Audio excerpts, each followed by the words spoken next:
काफ़ी ज़्यादा मुतासिर देखा जा रहा है। सरकार के पास सारे के सारे काम मुतासिर हो रहे हैं। और एक इंटरव्यू में उमर अब्दुल्ला ने कहा कि सरकार सिर्फ JKAS अफसरों का ही तबादला कर पा रही है, जबकि IAS IPS अफसरान के तबादले राजभवन से हो रहे हैं। उन्होंने कहा कि निज़ाम तवील अरसे तक यानी लंबे समय तक नहीं चल सकता। वज़ीर आला ने कहा कि इस मसले का हल सिर्फ रियासत का दर्जा बहाल करने को लेकर के हो सकता है और इसे लेकर के वो काफ़ी पुरुम्मीद भी हैं, यानी कि रियासत की बहाली के लिए। उन्होंने कहा कि असम्बली से मंजूर करारदाद को मरकज़ ने मुस्तरद नहीं किया है, जो कि सरकार के लिए हौसला अफजा है, पॉजिटिव है। और रियासत का खुसूसी दर्जा बहाल करने के हवाले से उन्होंने अवाम को सब्र आजमा लम्हे के लिए तैयार रहने का इशारा दिया। उन्होंने कहा कि जब बीजेपी 370 और 35A को मनसूख करने के लिए बरसों इंतजार कर सकती है, तो क्यों ना हम भी इसके लिए इंतजार करें। उन्होंने कहा कि इसके लिए लंबी सियासी जद्दोजहद दरकार है। अपोजिशन की तरकीद को खारिज करते हुए उन्होंने कहा कि नेशनल कॉन्फ्रेंस अवाम से कुछ छुपा नहीं रही है। इस हवाले से मुनासिब सतह पर हर मुमकिन कोशिश की जा रही है। उन्होंने कहा कि सरकार बेअख्तियार नहीं है और यही वजह है कि अब सारे सवाल हुकूमत से हो रहे हैं, राजभवन से नहीं हो रहे। उन्होंने कहा कि सरकार इंतखाबी मंशूर में किए गए वादों पर अमल करने के लिए पाबंद है। उमर ने कहा कि सरकार सही डायरेक्शन में काम कर रही है।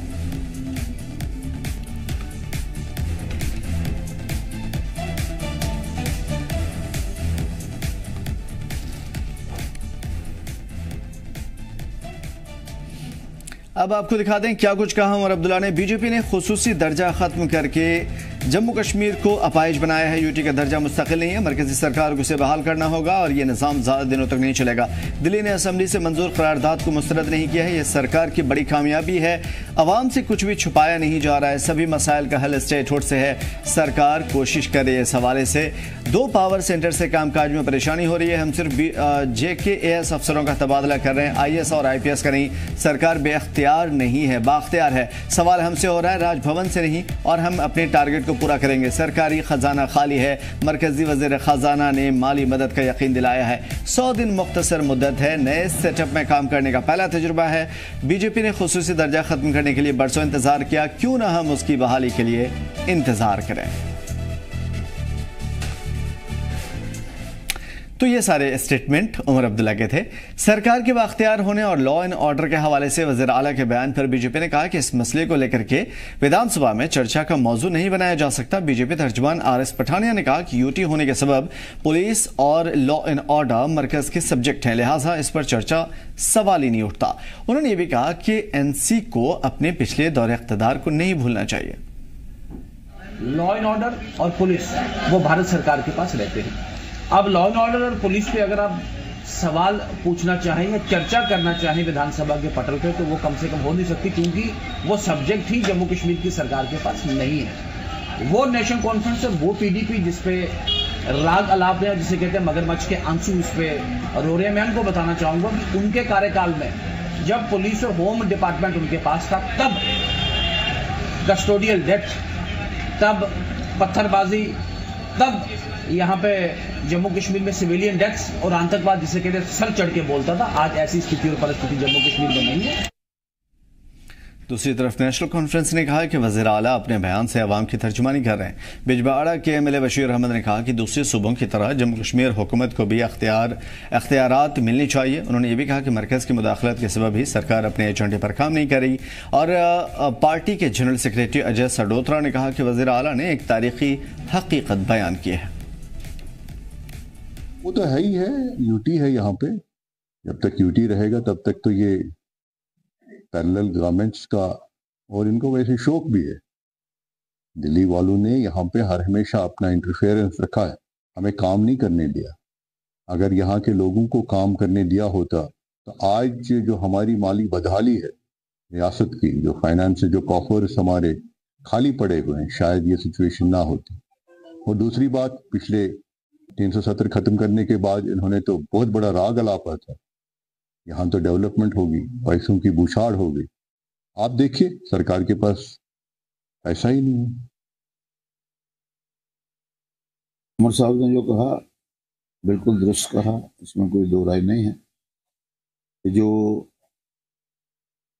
बीजेपी है, बीजेपी के वक्त की नहीं, ये जनसंघ के वक्त की इस बात को लेके कर रही है कि 370 दफा जो है उसको तोड़ दो। बड़े नारे लगाते, हम छोटे छोटे थे, अटल बिहारी वाजपेयी साहब आते थे, उनके जलसों में ये नारे लगते थे 370 दफा। कोई नई बात नहीं है। मगर ये है कि ठीक है, उनको इतना टाइम लगा, 70-75 साल लगे उनको अपने एजेंडे को पूरा करने में। तो उमर साहब ने ठीक कहा भाई हम भी इस बात पे गामजन हैं कि हम भी इसको वो करें। इसीलिए तो उन्होंने असेंबली में रेजोल्यूशन पास किया पहले सेशन में। नहीं, अगर ऐसी बात होती रेजोल्यूशन नहीं पास करते। उन्होंने एक बात और कही है कि रेजोल्यूशन रिजेक्ट नहीं हुआ, वहां सरकार के पास पड़ा। और इससे ऊपर आप क्या चाहते हैं? देखो, डबल कंट्रोल जो है ना जम्मू कश्मीर रियासत में, ये ना देश के लिए हित में है, ना जम्मू कश्मीर के लिए हित में, ना लोगों के हित में है। क्योंकि जब आपकी इलेक्टेड गवर्नमेंट है, इलेक्टेड गवर्नमेंट को फ्री हैंड होना चाहिए, वो लोगों की सेवा कर सके, खिदमत कर सके। और जेकेपीसीसी सदर तारिक हमीद कर्रा ने कहा है कि स्टेटहुड के हवाले से मौक़िफ़ वाज़ेह है और इसी उम्मीद पर, इसी मुद्दे पर पार्टी असेंबली इंतख़ाबात में उतरी थी। कांग्रेस पार्टी का तो बहुत पहले से ये स्टेटेड स्टैंड है, प्रिंसिपल स्टैंड है। हमने तो इलेक्शन ही इसी चीज़ पे लड़ा कि इलेक्शन के वास्ते हम ये कहते थे कि पहले स्टेटहुड होनी चाहिए और उसके बाद हम इलेक्शन लड़ेंगे। वो भी नहीं हुआ। फिर हमने ये एक्सपेक्ट किया था कि गवर्नमेंट जो है वो स्टेटहुड में बनेगी, वो भी नहीं हुआ। लेकिन अब स्टेटहुड तो अपनी जगह, यहाँ पे शेयरिंग ऑफ अथॉरिटी जो है, शेयरिंग ऑफ पावर्स जो है, बिजनेस रूल्स जिसको कहते हैं, वो भी नहीं अभी तक यहाँ पे बन रहे हैं। और जिसकी वजह से सबसे बड़ी कैजुअलिटी जो है वो लोग हैं, और वो भी उसमें भी सबसे ज्यादा गरीब लोगों के कामों का बहुत ही नुकसान हो रहा है।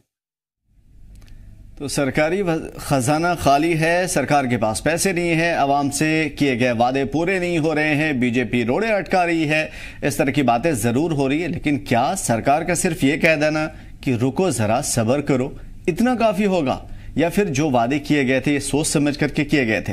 और अवाम क्या, इसमें क्या दोष, अवाम की क्या गलती, और अब अवाम क्या करे? गुलाम हसन साहब हमारे साथ जुड़े हुए हैं, बीजेपी लीडर, इस्तकबाल करते हैं सर आपका। अली मोहम्मद साहब हमारे साथ पीडीपी से जुड़े हुए हैं, बहुत बहुत शुक्रिया हमारे साथ जुड़ने के लिए अली मोहम्मद साहब। और शेख अवैस साहब हमारे साथ जुड़ने वाले हैं। सीधा गुलाम हसन साहब आपकी तरफ आएंगे। क्या चाह रहे हैं जम्मू कश्मीर की आवाम अपंग अपाहिज बन जाए फिर आपको खुशी मिलेगी? सबसे पहले मेरी तरफ से अस्सलाम वालेकुम वरहमतुल्लाह। वालेकुम सलाम। देखिए, बीजेपी चाहती है कि यहाँ पे जो स्टेटहुड है वो बहाल हो, और ये सबसे पहले मैं ये कहना चाहूंगा कि बदकिस्मती की बात है हमारे जम्मू कश्मीर के लिए, क्योंकि लोगों ने यहाँ पे बीजेपी को मैंडेट नहीं दिया। अगर मैंडेट दिया होता, मुझे लगता है कि यहाँ के जो यूथ्स है, जो अभी स्पोर्ट्स के साथ मुंसलिक है, जो एथलीट के साथ मुंसलिक है, वो पता नहीं कहाँ कहाँ पहुंच गए होते, और वो हमने वो तैयार किए होते।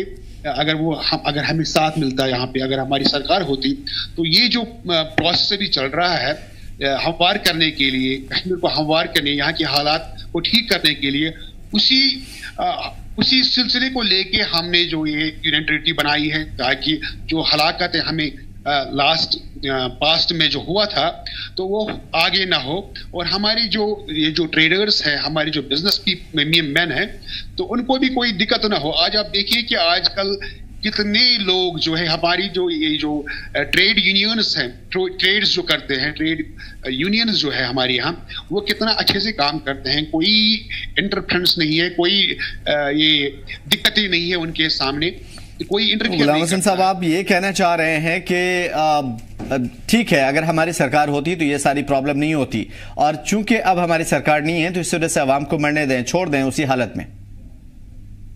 जी, वो मसला नहीं है, लेकिन हमारी सर आपने कहा कि हमारी बदकिस्मती है कि हमारी सरकार नहीं है। प्रॉब्लम देखिए अब कहां पे आ रही है।